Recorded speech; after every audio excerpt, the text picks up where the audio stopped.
Assalamualaikum warahmatullahi wabarakatuh dan salam sehati sejiwa. Terima kasih Tuan Pengerusi Majlis yang dihormati para pimpinan hakimnya arif lagi bijaksana. Guru-guru seterusnya, rakan-rakan seperjuangan sekalian. Tajuk cerita saya pada hari ini ialah Maafkan Saya Cikgu.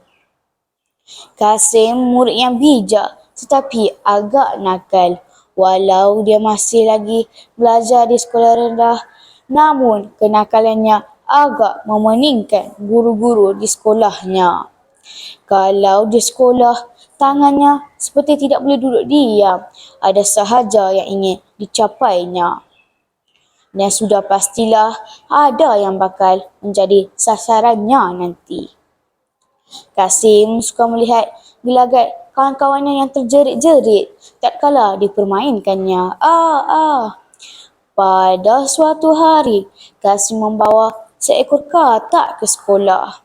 Disimpannya katak itu di dalam beg plastik hitam agar tidak kelihatan oleh kawan-kawannya. Apa yang ada dalam bungkusan itu, Kasim? Tanya Haris, salah seorang kawan rapatnya di sekolah. Tak ada apa-apalah, dalih Kasim.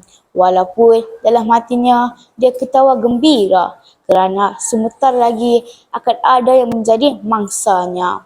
Marilah aku tengok, pinta Haris bersungguh-sungguh. Tak boleh, aku cakap tak boleh, tak boleh. Tegas Kasim. Ini membuatkan Haris terlopong. Dia tahu ada sesuatu di dalam beg plastik itu. Kebetulan Cikgu Maria masuk ke dalam kelas itu. Masing-masing balik ke kursi dan berdiri untuk mengucapkan salam. Assalamualaikum Cikgu, ucap mereka serentak. Waalaikumsalam, duduk semua, arah Cikgu Mariam lembut. Kasim sudah bersedia untuk mengenalkan Cikgu Mariam. Dia berjalan ke depan kelas menuju ke meja gurunya. Perlahan-lahan dikeluarkannya beg plastik hitam yang dibawanya dari rumah tadi. Terdengar bunyi gerakan dalam beg plastik hitam itu. Ada apa Kasim? Tanya Cikgu Mariam apabila melihat Kasim berjalan menghampiri mejanya. Saya ada bawa sesuatu untuk cikgu. Seraya meletakkan beg plastik hitam itu di hadapan gurunya. Apabila Kasim membuka beg plastik hitam itu, melompatlah seekor katak. Cikgu Mariam terkejut. Dia segera bangun menjauhi mejanya. Masya Allah, katak, tempik Cikgu Mariam yang memang terkenal dengan kegeliannya kepada katak. Semua murid yang melihat kejadian itu bersorak riang apabila mendengar tempikan suara Cikgu Maria. Kasim ketawa sekuat-kuat hatinya apabila melihat Cikgu Maria berlari keluar dari kelasnya. Hatinya sungguh puas kerana dapat mengenalkan gurunya sebentar tadi.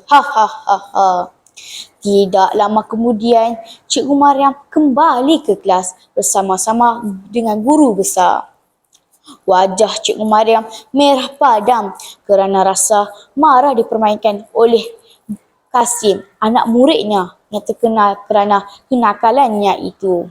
Cikgu hendak tahu siapa yang meletakkan katak di atas meja Cikgu Mariam tadi? Tanya guru besar dengan nada yang tegas. Kasim Cikgu, jawab Haris dengan yakin. Mereka semua tahu yang Kasim memang terkenal dengan kenakalannya, walau dia sebenarnya murid yang bijak. Kasim, ikut saya ke bilik saya, arah guru besar. Hati Kasim mula berasa takut. Mungkinkah dia bakal dirotan nanti? Hatinya sudah semakin berasa kecut. Bimbang kalau dia dikenakan hukuman yang berat nanti. Kasim berjalan lambat-lambat masuk ke bilik guru besar. Bulat matanya menatap wajah garang guru besar itu. Betulkah kamu yang meletakkan katak di atas meja Cikgu Mariam tadi? Tanya guru besar. Cikgu Mariam turut berada di dalam bilik itu. Kasim menganggukkan kepalanya. Dia mengaku bahawa dialah yang melakukan perbuatan itu. Guru besar menasihati Kasim supaya berubah. Kebanyakan guru-guru dan murid-murid di sekolah itu tahu bahawa Kasim adalah seorang murid yang bijak. Tetapi hairanlah pihak sekolah menaruh harapan tinggi kepadanya untuk mengharumkan nama sekolah dalam peperiksaan penting. Tapi harapan mereka sia-sia. Kasim tetap begitu juga perangainya. Dia tetap tidak mahu berubah. Pada hari itu, Kasim pulang ke rumah sambil memikirkan kesalahannya yang telah dilakukannya. "Kenapa kamu hari ini, Kasim?" tanya ayahnya ketika mereka sedang menjamu selera. Kasim berterus terang, tidak pula dia membohongi ayahnya. Dia lebih suka berterus terang daripada menyembunyikan apa yang telah berlaku daripada pengetahuan ayah dan ibunya. "Tak habis-habis dengan perangai kamu tu, Kasim. Bilalah kamu ni nak sedar, Kasim. Tak baik buat orang macam tu," nasihati ayahnya. Kasim diam sahaja. Tidak pula dia bersuara untuk membela dirinya atau melawan percakapan ayahnya. Perlahan-lahan dia berjalan menuju ke biliknya. Cikgu, maafkan saya. Saya berjanji saya tidak akan nakal lagi dan akan belajar bersungguh-sungguh untuk mengharumkan nama sekolah." Cikgu Mariam merasa gembira mendengar pengakuan Kasim dan beliau tersenyum bangga. Pengajaran dari cerita ini ialah kita mestilah menghormati guru kerana guru ialah insan yang istimewa. Kerana guru diibaratkan sebagai lilin, membakar dirinya untuk menerangi orang lain.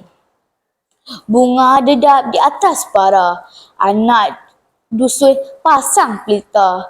Kalau tersilap tutur bicara, jemari disusun maaf dipinta. Sekian, terima kasih.